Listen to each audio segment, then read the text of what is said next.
Um, well, my name is Dwight Zilinskas, and I've lived here in Chestertown since 2021, and I've been living in Maryland since 2001. So I've been a Maryland resident for 25 years. Um, my father was a World War II Army veteran, and after the war, he stayed in the Army for a while. We moved around a few times, and I ended up growing up in Alabama, and so that was most of my youthful years. After high school, I wanted to try to do something, and I bounced around a few jobs and realized I needed a college education. And not having the money, I joined the U.S. Coast Guard. I got my first duty station out of boot camp was in New York City, and I met a girl from Flushing, Queens, and we've been married for 47 years. And so the Alabama New York mix there. So it's been interesting. It's been great. And while I was in the Coast Guard, I was an electronics technician working on an equipment. Actually, it was a predecessor to GPS technology, LORAN technology. And so I was stationed in Massachusetts, Alaska, and California. I got out of the Coast Guard and I became a service technician working on equipment for Eastman Kodak Company. I did that for several years while I went to college at night, and I was raising a family. And I finally got my degree after several years, and I went into sales with Eastman Kodak, and technical sales with Kodak, and then moved into marketing. And then I left Kodak after 15 years and went to work for another company, and helped them launch an international division. And so I ran the marketing international division for a subsidiary of General Chemical Corporation. And so I've a lot of work experience working in Asia, Europe, Latin America. I've seen a lot of towns and companies do things right. A lot of them do things wrong. And so I come to Chestertown with that experience. It's a great asset to say you've been from Chestertown for 50 years, but it's also an asset to have seen the rest of the world and see what works and what doesn't work. Well, it's interesting because I've talked to so many people who say Chestertown is dying, and that frustrates me because almost any town across this country would give anything to become a Chestertown. The assets this town has are absolutely enormous. I mean, you've got a waterfront on a navigable waterway that empties out into the Chesapeake Bay, the sailing capital of the world. We've got tremendous assets here as far as people go. We've got people retired from all walks of life, entrepreneurs, innovators, scientists, just a wealth of knowledge, of experience and skills that are mostly being untapped because, they don't want to go back to work full time, but yet a lot of those talents and skills are being set aside on the bookshelf. So we need to tap into that. I also see the town that's got obviously the historical value and the tourist value. I guess looking at the assets of the town also, it's you've got a college here, you've got a hospital here, you've got such a mixture of in demographics, of mixture of different races, ethnicity, religions, and that makes a town stronger. That makes a community stronger. So I see those as big as pluses. The challenges are as small as Chestertown is, and we're really an island here. Rather than surrounded by water, we're surrounded by cornfields, but we're still an island. And we're a small population in an island, but we still don't communicate very well amongst ourselves, but government to the community, community to the government, and within the communities. We have segmented communities within Chestertown that are blocks apart from each other that don't communicate whatsoever. And so I see that as a challenge. I see, going back to the assets of the demographics, that's a challenge. The economic growth is a huge challenge here, primarily because the rest of the county is not really embracing economic growth. They're taking it along as they go along, but not necessarily encouraging it.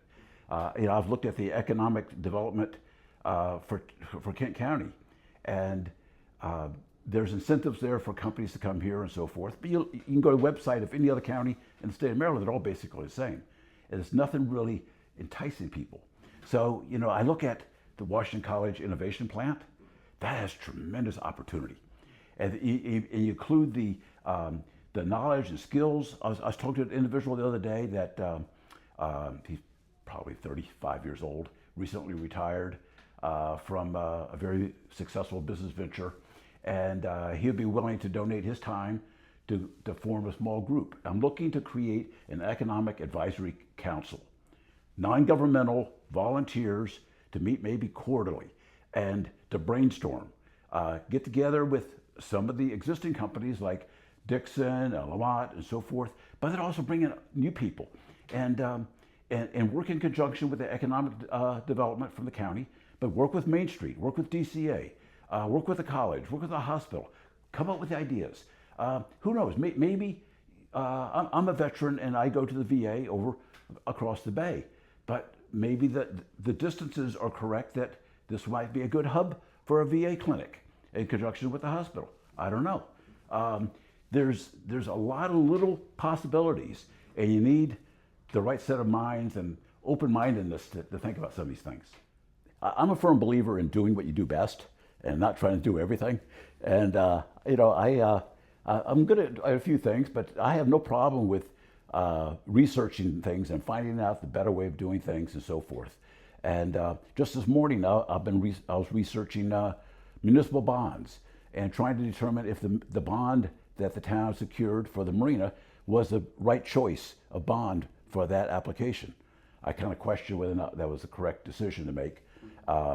And I scanned over a couple hundred pages this morning, so there's a lot of detail. But that's a non-prepayable bond. And I know it was probably secured because it was at a lower interest rate and so forth. But looking at other possibilities, there are options where at a slightly higher interest rate, it would allow the flexibility to bring in businesses into that. I would love to see a small, call it West Marine or whatever, very small format, maybe the size of your living room here, down at the marina that sells boating supplies, fishing supplies, kind of help offset some of the cost of the taxpayers. Because the marina, as beautiful as it is not an asset to the town, it's a liability. I get passionate about things, and I like to take on projects. I've been pretty active the past 4 years in Chestertown with the Recreation Commission. And I don't know if you and I have crossed paths in the past with that or not, but there's 2 kayak racks in town, one at the marina, one at the Wilmer Park, and myself and a couple friends, we built those.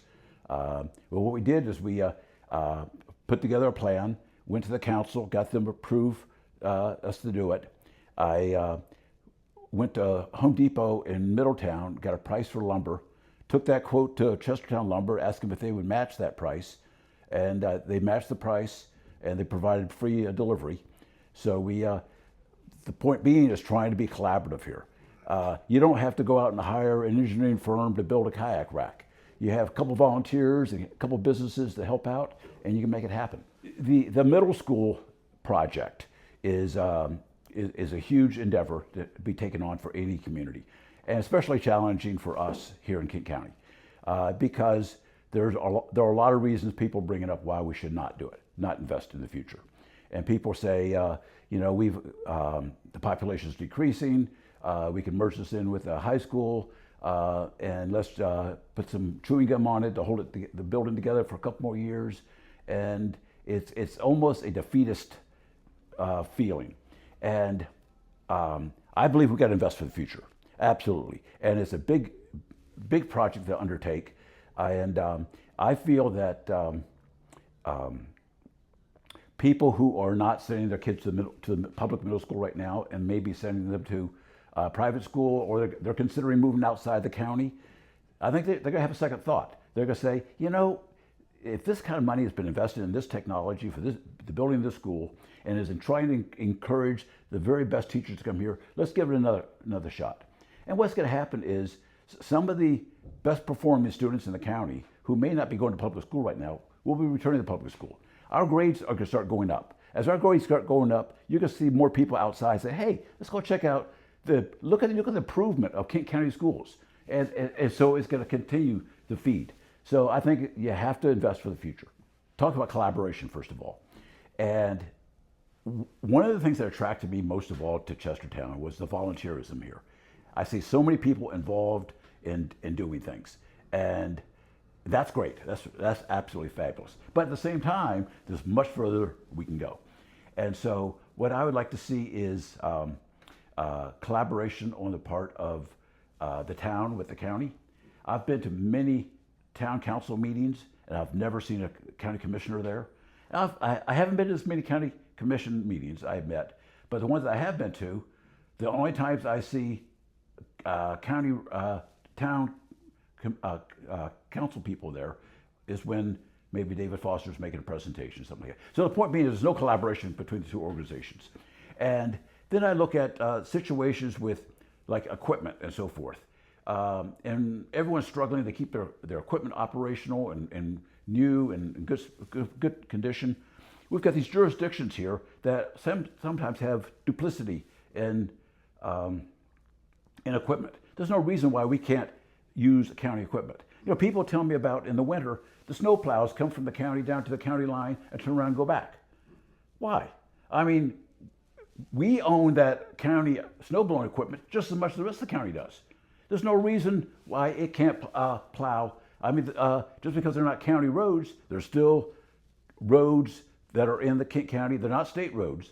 They're county or town roads. So we need that collaboration. Also, I met with trying to learn as much as I can about various things. I met with Bramble Construction, trying to learn about roads. And excellent meeting with Paul Bramble. And we talked about the technology they use for patching roads and stuff like that. And I was asking him about Crumb, which is using rubberized asphalt. And then our conversation evolved to graphene, which is a concept they're using in the UK right now, mixing graphite with asphalt. It costs a little bit more, you get much longer life out of it. So I've asked him, I said, have you done any of these type projects? Well, no one has asked for it here. People just kept asking for the same thing. So my point being is reach out, try to learn some new way of doing things. I asked him about doing, because he does projects for the county too. I said, well, we went through a project, he showed me the variable cost and the fixed cost. And he said, you know, if we did this one project right here, and we did it in conjunction with the county and the town, our fixed costs would stay the same. And so overall, the cost would be less for both the county and the town if you pull the projects together. You know, just simple little things like that. Just collaborate. First of all, I agree with David Foster on the issue of the double taxation. And the reality is we pay enormous amount of taxes here because we're paying county taxes and town taxes. And when you talk to the county commissioners, they say, well, yes, we're not giving money back like the other counties do, but we do it in other ways, and it's through little services and stuff. And they may be right, but I've never seen a county sheet to prove it. And so they go through all these different ways. And one of the things they point out is, well, we respond to so many police calls in the town of Chestertown. And hopefully Chief Dixon won't get mad at me for saying this, but I met with him for about an hour and a half a week or so ago, and we talked about this issue. I said, you know, as I understand it, last month, I think they said they responded to like 60 calls. And he laughs and says, well, he said, the number's a little bit, not fudged, but he said every time a sheriff deputy comes into Chestertown, it may be to serve a subpoena, it may be to show up at the courthouse to deliver some paperwork. Just by crossing that line, it's a police call. It's a response. So he said, in actuality, they respond to maybe 5% of all the calls for town. It's very, very few. And so they're,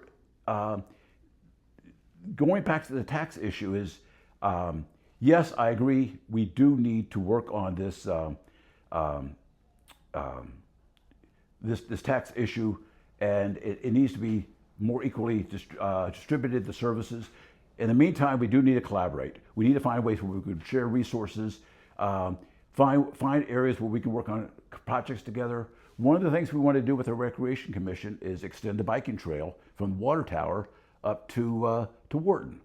And we've kind of looked at a general idea of how to go about doing that, and sat down with the county Parks and Recreation director, and they indicated there was very little interest on the county's part to do that.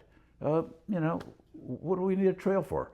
And my feeling is it'll do a couple of things. Number one, it'll provide access for the kids to ride the bicycles to the community center in the summer, to go to the swimming pool. Kids can ride their bikes to schools both ways.